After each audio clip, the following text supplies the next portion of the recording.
today we want to ask the question of who is a hustler and who is a dynasty?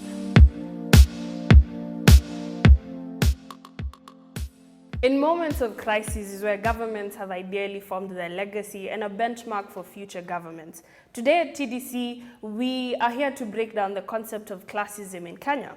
And my Oxford Dictionary defines classism in Kenya as a prejudice against people belonging to a particular social class. Research has allowed me to understand two crucial fundamental principles of classism and social stratification. Is that stratification is a characteristic of society and not a matter of individual differences. And the second one is that stratification is normally generalization of what society views as social class, and that there exists a move and a platform for mobility into different social classes. Now, a keen example of what classism is in Kenya is the hustler versus dynasty mentality. And today we want to ask the question of who is a hustler and who is a dynasty? Now, when we talk about classism, I'm going to look at a very keen example that registers home to each and every one of us. And it's the question of who is a hustler. According to you, your everyday hustler is your mama mboga, your boda guys, the guys who sell you mutumbas at curfew hours in downtown. That is what you've been conditioned to think a hustler is. But then what have the politicians sold to us as a hustler?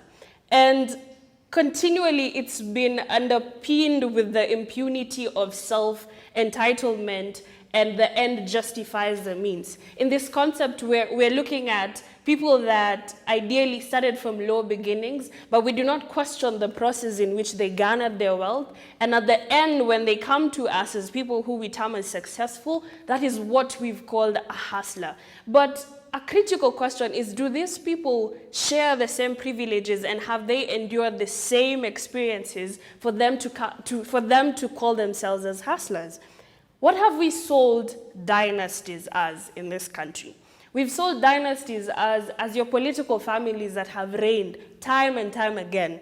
We've sold dynasties as people that seep through political regimes one after the other. We've sold dynasties as rich colonial families that have inherited generational wealth from one generation to another. And now here comes a concept in this very day and age that the politics is shaped upon: hustlers versus dynasties. And we shall take a keen example of the Uhuru Manifesto of 2013. And what were some of the key principles that they sold to us? And we want to fact check if actually they did achieve those principles. The three of them being the launch of the standard gauge railway, free maternal care and universal health care, and they managed to double the number of households with electricity.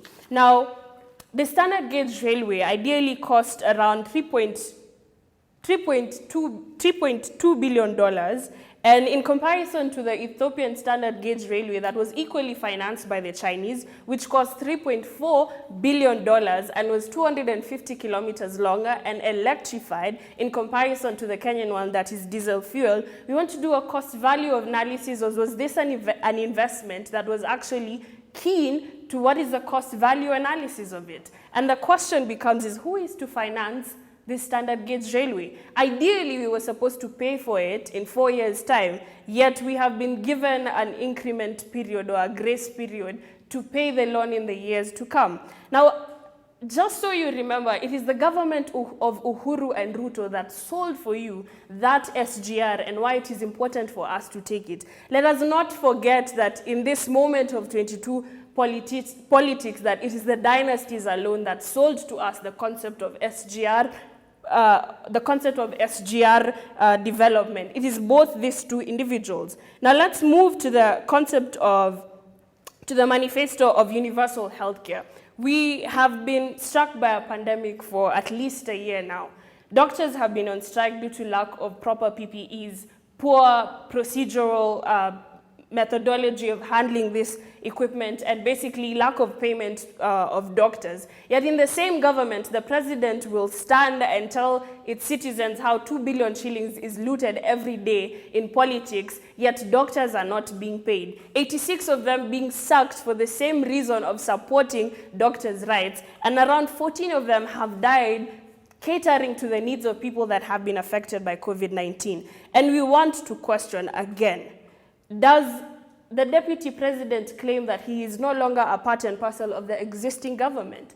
As he walks around politicizing and selling his manifestos for 2022, does he forget that he has a mandate to the existing government and he ought to carry it with the same mandate as his counterpart Uhuru Kenyatta? Comes the question again of what is classism being sold to us over and over again? Who at the end of the day is at that food chain suffering from that same concept that is sold to us every other electioneering period?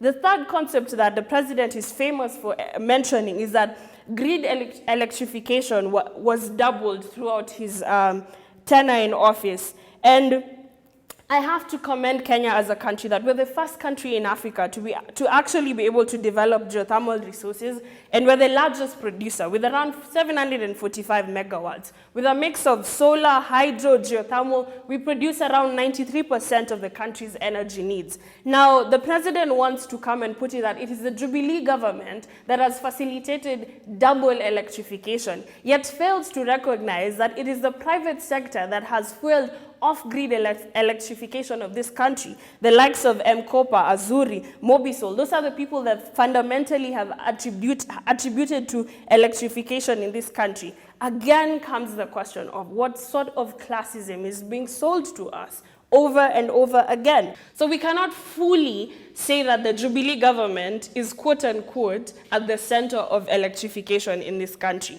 which again comes to the question of who are we selling these manifestos to?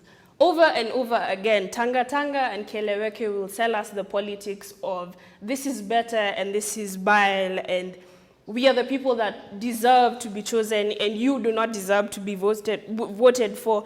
And the question I want to pose to my audience today is that you as the youth, as the parents, as the working class, as the quote-unquote genuine hustlers of this country, are you in a position to critically evaluate classism that is sold to us over and over again, packaged in different mindsets? Uhuru Muigai Kenyatta and his counterpart William Ruto once sold to us that there were innocent citizens of this country subjected to ICC for crimes against humanity, and they pleaded with us that those are our ideal leaders.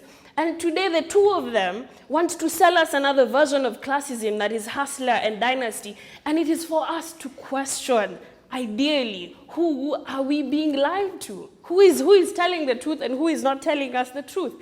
Now, it seems like a very ideal concept for me to tell you that don't vote for these people, which is a lie. I cannot tell you who to vote for.